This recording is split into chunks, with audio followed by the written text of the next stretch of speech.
Hello, welcome back. As you know, this is the National Parents Union, and I am Kelly Williams Bolar with the Parents Effect.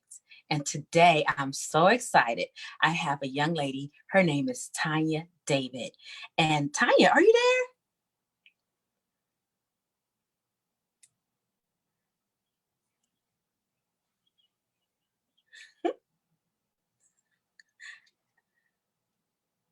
Hey, Tanya, are you there? I don't know what just happened. Can you Okay. hear me? Yes, you are there. Okay, great, great. Yeah. Oh gosh. How are you, beautiful? How are you? I am so awesome, sweetie. With your beautiful self. So I'm so excited. I want the people to know, just give our audience a little bit of background about Tanya David, what you're doing. How many children do you have? Okay, well, I'm Tanya David. I am a contract analyst and I just have one child who is now an adult. So I've Okay. gone through the raising stage, but even though they're an adult, they're adults, you still feel like you're still raising a little bit because they always need your help a little bit. Absolutely. Oh, tell me about it. Okay. That's how I am over here. Okay. There's always something going on, but Yeah. that's okay though. I wanted to ask you before we get into when you were raising your son and about education and the different things that you were going through, trying to get him, to have a good high school or middle school or elementary. Now, I know you don't live here where I live, but you guys do have middle school and high school, right? Like junior Exactly. high. Okay. Because some places it's different. So I just want to make sure we're all on one accord. First, I want to ask you, how are you doing? We are in our 10th week of this big pandemic. How are you getting along? Taking it one day at a time. I try not to stress too much about what I don't know and just what's in front of me. That's there. If I can do it, just go ahead and do it. Just taking it one day at a time. One day at a time, absolutely. Now, have you been following the rules as far as once you get out, you wear a mask or anything like that, or not yet, or even is it a rule there yet? You're in what state are you in? Well, yeah, it's not a rule here. It's more of a recommendation, a guideline. So I'm pretty much in the house. I try to stay in the house as much as possible, being considerate of the guidelines. But yes, when I go out, I don't always have a mask on. It kind of depends on where I am. If I'm in close quarters, I put on a mask. If I'm not, I don't worry about it. Because nobody's close to me anyway. Right, 6 feet anyway. I hear some people 8 feet, stay away. I know, I know. So it's all good. That's the same thing with me. I pretty much I try to wear it, but at the same and I understand our numbers are very low here in Ohio because of that, because they said that we really were doing what we were supposed to do.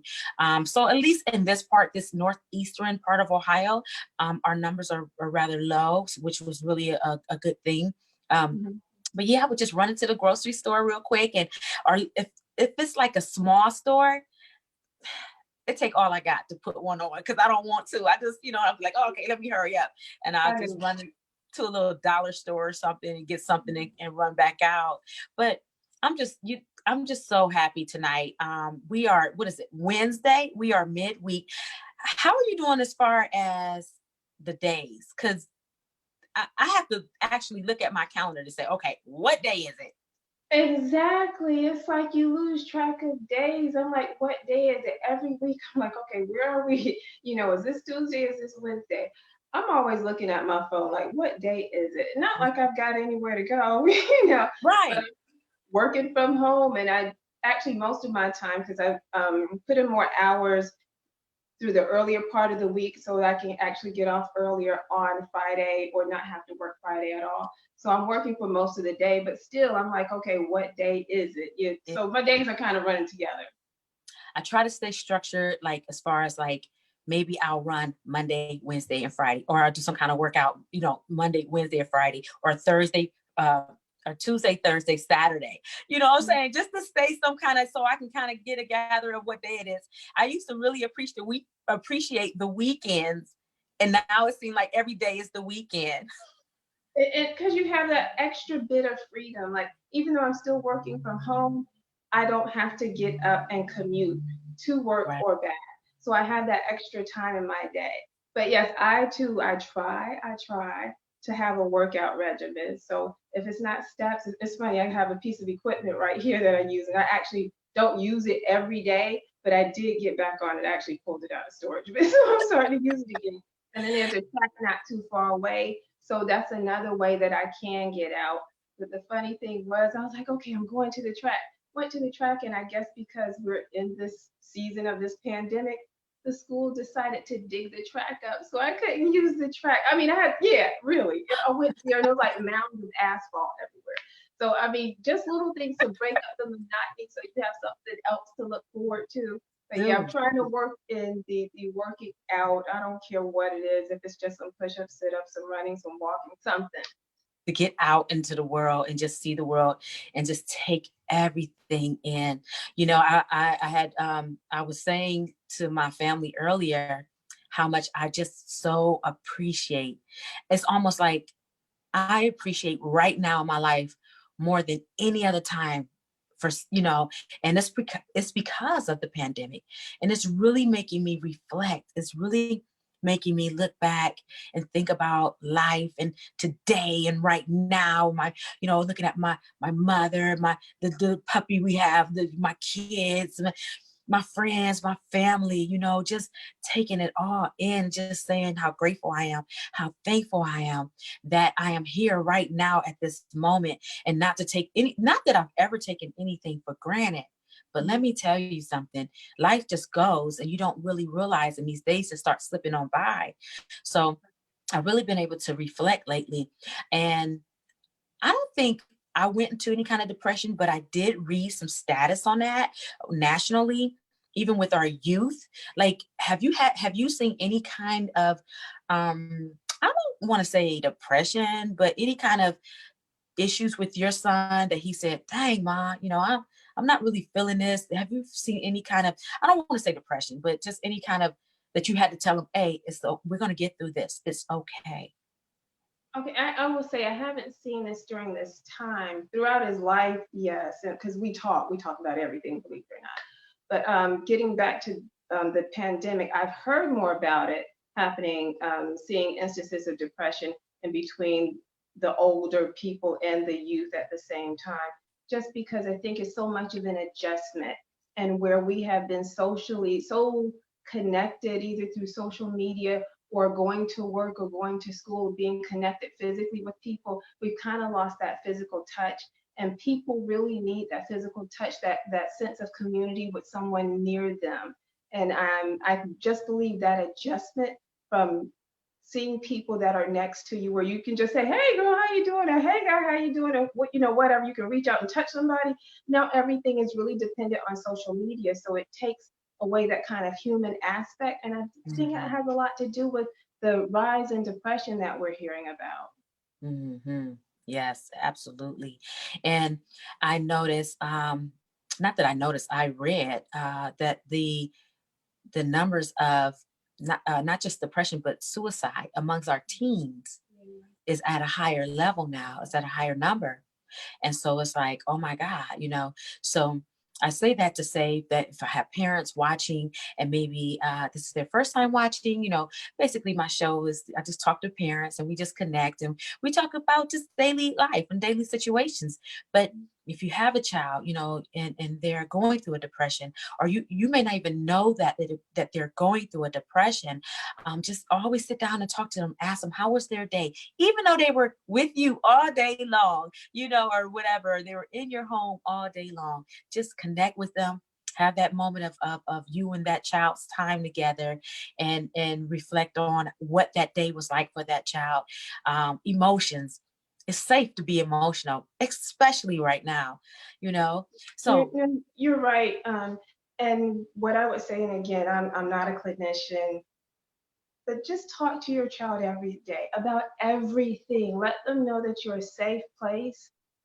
Because it was funny raising my son, I had to let him know that I am a safe place. So if I say I'm not going to get mad at you for whatever, then you can't get mad at him. Sometimes we get so busy, we kind of forget to sit down and talk. And sometimes he would say, "Let's sit down and eat dinner." And I'm like, because we didn't always sit down. And I was like, okay.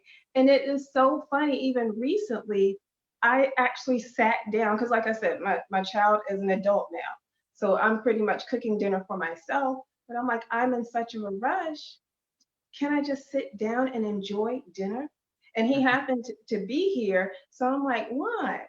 Isn't this nice to sit down and talk and enjoy each other? And I mean, he smiles because you know my son, he's just really sweet. He smiles and we just talk. And like I said, we talk about everything. And I just want him to know that it doesn't matter what it is, he can come to me and talk about it. And I guess that's something that I cannot stress enough to other parents. Always let your child know that they can talk to you about anything. And I think that will help them in these times that they may feel depressed or say Mhm. something is just a little off with them this day or this week. Just let them know it's a safe place. I mean, and this morning, it's ironic that you're saying this. This morning, I got up and I was like, wow, I need to affirm my child even more because Mhm. his name Mhm. is Juan. And I looked up the meaning of his name years and years ago, and it means precious gift from God. So I was like, okay, maybe I just call him that instead of saying Juan, because we Mhm. have to figure out ways to affirm our children, let them know that they're wanted. They know that they're wanted, but we have to Mhm. continue to say it. It's like someone saying, you know, I love you, but you never hear them say I love you. Oh, So you mhm. have to affirm them. And I think that will help pull not just our children, but just people in general, help to pull them out of this funk that they're feeling because we're going through this pandemic. Absolutely. Oh my God. And mentioning, you mentioned, cooking together or or having, a meal together. I mean, this is the most that I've had, that I have sat down with my family and ate together, like in a long time. Like we never. I get my plate, I'm gone. You get your plate, you go. Everybody go. You're on the go, go, go. And with this global pandemic, it just rebooted everything. It's like, nope, you're gonna sit down. You're going to be with your family. You're going to appreciate your family. You're going to appreciate yourself. You're going to love yourself. You're going to pamper yourself. You're going to just like start looking at things. Okay, what can I do better? I'll take an extra day and condition my hair. I'll take an extra day, give myself a facial. I can't go to the salon to get my nails done, but I can do it myself and Exactly. pamper myself and just enjoy myself, Hmm. So that's it's been a blessing, just that in itself. I mean, of course, I probably will absolutely love it when I can go to the salon or and get my nails done, might give me a pedicure or whatever, but also just to have that appreciation of oneself is huge, Exactly. you Exactly. know And that's it's another thing, Kelly. I love what you just said. Appreciate yourself because even when you have children, you don't forget yourself because if you're all broken, then you really can't help them. So appreciate yourself, build yourself up so you can also build them up. absolutely. Now I wanted to ask you, I know you have Juan. How old is Juan? He is 23. He's 23. Look, you know I'm getting old when I'm like, what? How old How is old is he? When's your birthday? I know that's how I am. I used to get so mad when my mom would be like, when's your birthday? I'm like, you had me. And now I find myself saying, when's your birthday? What year is that? What day? Plus both of my girls' birthdays are May 7th and May 9th. So I get them entwined all the time. Sometimes I'd be like, well, I'll be like, I don't know, let's just figure it out. And they get mad at me. But so I wanted to ask you about your schooling. I remember there was a time that you had mentioned to me, Juan was getting ready to go to a really good, you thought he was going, it was an all boys school. Was it an all boys school? It was a charter school here in Charlotte. Kip, Okay. Kip. Now you wanted him to go there because explain why you wanted him to go there versus maybe the traditional school that you were already attending. He was already. Um, well, at that time, so that might have been maybe about 10 years ago, Mhm. the school systems within Charlotte weren't rated at the best. And if you notice, around that time in his age range, there weren't as many male teachers. Mhm. And this school actually had the great curriculum, and they also had more male teachers. They had a longer day. However, there were several classes throughout the day, so they weren't in one class for a prolonged period of time where they might lose interest. Mhm. I actually interviewed with the school principals. There were two at the time. I loved what I saw. I love what they were doing. I did research online and I said, this is going to be the best bet for my child. And I'm so glad I made that choice because his teachers loved on him. They Mm-hmm. wanted him to succeed. And Mm-hmm. he did very well while he was there. So yeah, it was a combination of things because at that time, and I remember the statistics, it was shocking to me. Mm-hmm. Our dropout rate was higher than 50%. Oh, And yes, yes. wow. So you think about that. I am a don't really want to. I graduated a long time ago, and our dropout rate was, gosh, it wasn't even 50%, wasn't even 30%. It Right. might have been in the teens. Mm-hmm. So I was like, what has happened in the Between. culture, in the community, where the dropout rate almost looks like it did maybe in the 60s and Mm, even prior to that, where high school diploma was not as important. So mm-hmm. that was shocking to me. So I wanted to send him to a school that would actually not just reinforce what I was telling him about education, but try to make sure that he did get across that line of just a high school diploma. Right. Now, once he got there, that was what grade was that? That was middle school, so that was fifth to eighth grade or ninth grade, fifth to eighth grade. Eighth grade. Okay. And then ninth through 12th, he went to a high school. After high school. And then he went, okay. And so he excel? How did he do in high school?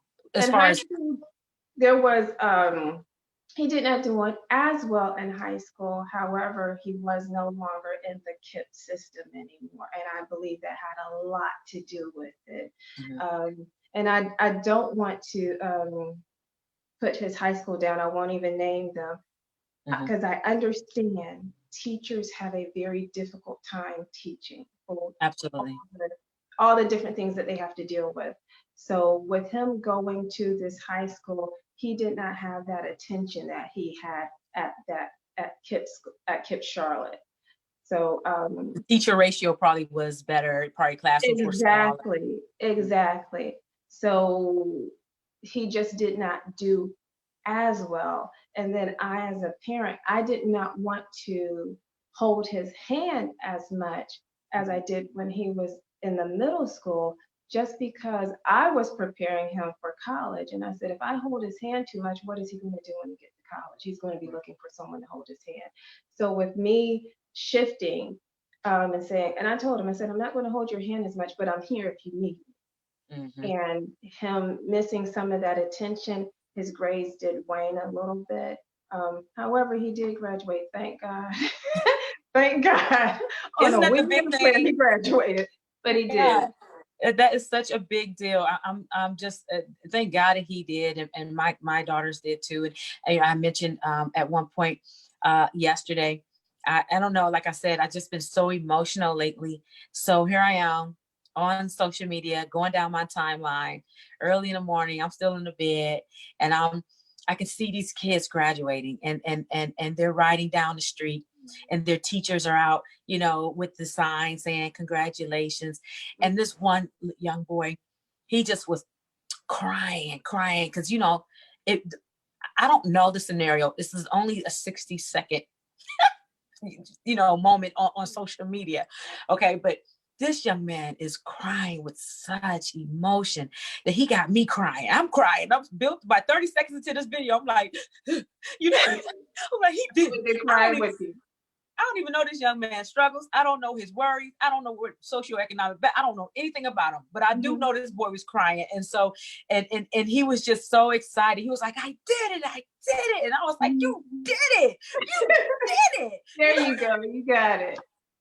Oh, So I it was, understand. It is funny. I'm happy every graduation season. I am so happy because these children are embarking on that other part of their life. I don't even want to say other half, but that other part of their life.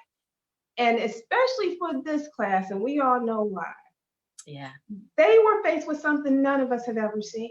never. You're told to go home. You don't know if graduation is postponed. You didn't know what was going to happen, but Mm-mm. thankfully they all did graduate. It was still different, but they are encountering things that we've never seen. They are very resilient because of it. No king bee, no prom, no, we had all these No things, senior trip. yeah. None Okay. of that. Oh my gosh, nothing. No, who's going to be who's the goofiest, who's the most smartest, who's the most styled, all these things were taken away from them. The things that we've taken for granted for year after year after year. Just So walking across the stage just walking and across. getting that diploma in your hand. And you know what's it's so amazing, because when 2020 was coming, everybody was so excited. We like 2020 the vision, 2020 hindsight. We can't wait to get to 2020. And then when 2020 came, it just smacked us like, It's like, psych. right, yeah, exactly. Psych. We're gonna show you what this 2020 all about, But Yeah, but it was all good. I mean, like you said, I'm just so excited. I'm glad for these kids. I'm glad. I just found out my nephew just graduated. He's a 2020 graduate of college, but he is a 2020. And just to put that out there, just in case anyone, people are watching. I don't know all the scenarios now, but I know that if you go to Graduate Together 2020, we had National Parents Union did merge with, or they did do some, publicly, pumping up the LeBron James Foundation. So I want to put that out there, that if you have a child, and I'm not for sure what the deadline is, but if you're watching this and you have a child that is still in school or graduating this year, okay, for the 2020, of course, that's what we're doing it for, 2020. Go to Graduate Together and follow the rules, look at the deadline, and find out, because they are actually giving away $5,000. This is not just for a scholarship. I don't believe this is just for a scholarship, but make sure, read the details and look it up and see for yourself what all you need to do. But I do understand that you do need to submit some form of a video just showing, that you're a graduate and how passionate you are about your class, and put yourself in the opportunity to win $5,000. Because I know right now, if I was a kid and I had a chance to win $5,000. Okay, what do kids say? I know. Kids say bands. You know that, right? Say that again. Kids tell me it's called bands, like $1,000. Oh yeah. Okay. Did you know that? Look, I heard it recently. Okay, because I used to hear the kids saying it all the time, and then one day I finally said, "Well, what is the band?" $1,000, you don't know? These are the kids in the classroom, right? They always be talking about me, Miss Williams. You don't know? I'm like, I don't know. I mean, this is like new slang. So yeah. So if I was a kid in high school and this kind of situation had happened, I would have just tried, to win this money or to have the opportunity to do this. So that's why I had to put that in real quick while we're talking. I always have to promote, positive and great things, because we all strive for greatness, and we always striving to better our lives. And whose parents, if you don't need it, maybe your parents do. I know if my kid was to win $5,000 and they came home and handed me the $5,000, oh, it's another whole world, baby, for at least a week.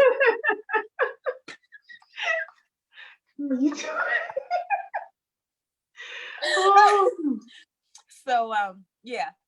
So I just wanted you guys to go on there. So again, it's to Graduate Together. Okay, so moving on. Tanya, let's talk about your I'm sorry. You are so funny. Because I know you. I'm trying to keep it together here. So let's talk about your MBA and all the things that you're doing, and I know that you love to motivate people, and you just have that great, beautiful spirit about yourself. So just talk to me, what, things that you do on your business part of aspect of who Tanya David is. Okay. I do have a passion for people and just relationships in general. How to build our relationships to make them better, to be sensitive to another person. They might not communicate the way that we do. So I've had a chance to look back upon my life. I do a lot of reflection, and I try to think about the relationships that I've seen that possibly weren't the best, and try to get to the root cause of why weren't they the best. And what I've come up with, and I shouldn't say I've come up with, what was made known to me, emotional intelligence. One thing that many of us lack is emotional intelligence. Talk to So me. Talk to me. Tell me about it. is this actually someone who has high emotional intelligence can actually speak to you and start to understand you better. What makes you tick? Does Kelly like details or doesn't she? Does this make her fuse go off or does it not? So when you can understand someone in that perspective, you can speak to them better. It's like, and I'll use this particular assessment as the DISC assessment. It's DISC. D is for a very dominant person. And some people are just dominant, and many leaders are dominant. But you can be dominant and very rude, or you can be dominant and very nice. So you get to know what ticks that person off that might make them come off as being rude. And one trait about the dominant person is that they don't want details. Just give it to them straight. So if I go to someone that I understand as a D, I being me, want to get some detail. Mhm. And they're like, no, they're getting frustrated and their fuse is short. And I'm thinking, what's wrong with them? But once I figure out they are a D and they just want, give it to me straight, give me the facts, and I learn to speak that way too, then we'll start to get along better. And with me, I actually took the assessment a couple of times and I was a high S, meaning I'm steady and stable. So I don't mind giving the details. I don't mind helping out. And it also says I'm very loyal, which I am. I'm very loyal to people. If you're my friend, I'm loyal to you. So when someone comes to me, I'm also emotional, which you know that I'm Mhm. emotional. So if someone comes to me with some very harsh words and harsh tones, I'm like, wait a minute, speak to me better than that. And Yes. I might put up a fence. But if they know, okay, Tanya is an S, she's steady, she's loyal, she doesn't like the harsh tones, we can communicate better. So that's pretty much in a nutshell what my passion is. It's just trying to help people work better together. Now, how can I find this assessment? Because I need to know where I'm at. Oh, you are so funny. You can actually go online and I can send you the link. But if you just Google DISC assessment, you should be able to find a free assessment. And you can actually click on the D and see all its characteristics. You can click on the I and the S and the C and do the same thing. And you can kind of figure out where you belong. But there is also a free assessment that you could take really quickly and find out where you fall. I love this particular assessment because, like I say, it just doesn't tell you, oh, this is Kelly and she's bubbly. It says, this is Kelly, she's bubbly and she works well with this type of person. And Okay. it'll tell you why. So it really breaks it down so you can get to the root cause of why you work well with certain people and why you don't work well with other people. But then give you the tools to say, the people that you don't work so well with, if you did this, you would start to work better with them. So that's why I Oh, use it. Yeah, so if you exactly. self-reflect on certain things, then you, Exactly. I like It's, that. it's one of the best assessments I've ever seen. I'm definitely going to go online and look that up. As long as it doesn't come up with something like ED. You know what ED is? No, Emotionally disturbed. no, you are so. No. I'm not. I'm This just is a playing. nice one. This is a nice. But Good. it's funny because I've seen that assessment, and the first time I took it, gosh, it might have been 10 years ago, a little bit more than 10 years ago. And then I took it again. It is such a good assessment. I took it when I was working in healthcare, and then I took it again when I was working with another company. That's how good it is. Several companies will tell you to take this assessment so they can better determine what your personality is like and which team you will best be on. Oh, But that's like I really said, good. it's not just for jobs. Think about it if teachers took this assessment or had Yeah. their children take children, their children can't take it, but had their students take a similar assessment. Hmm. The teachers could If communicate with teachers, you. if they had that assessment, they half of them would not be teachers anymore. They probably would change fields on an honest level. I'm just No, being for no, real. you're right. You're right. They probably would because they might see which avenue they're supposed to go in or could go Yeah. into. It But if still you're could teaching serve. It still Yes, if serve you're people. teaching a classroom and you found out which category you belong in, you could better talk to your own students because you could start to see that this student is a D, this student is an I, this student is an S. So Yeah. what do I need to do to better communicate to my students? Yes. Oh yeah. Absolutely. I love that. Even I mean, even our administrators could benefit from that assessment. So that is something I may use even in the fall. Well, it all depends on what the school is going to look like in the fall. If we're going back, how the details will be, but that would be definitely something that something that'd be interesting for us and for the staff to definitely do. Just this FYI, just to have that I know information. you're right. You're right. So I do appreciate you. I'm so happy you came on with me today. We had a great conversation. I want you back. Yeah. I want us to talk more and more about We'll others. come back. Yeah, I know you are. Awesome. Oh my God. Yes, yes. And I guess that's all for now. I just love you to death. And we will All right. catch Well, up. bye, lady. Hopefully we'll see each other soon. Don't know what this pandemic says, but hey, hopefully we'll see each other soon. That's right. Thanks everybody for watching. Stay safe, and we will see you next week. Bye.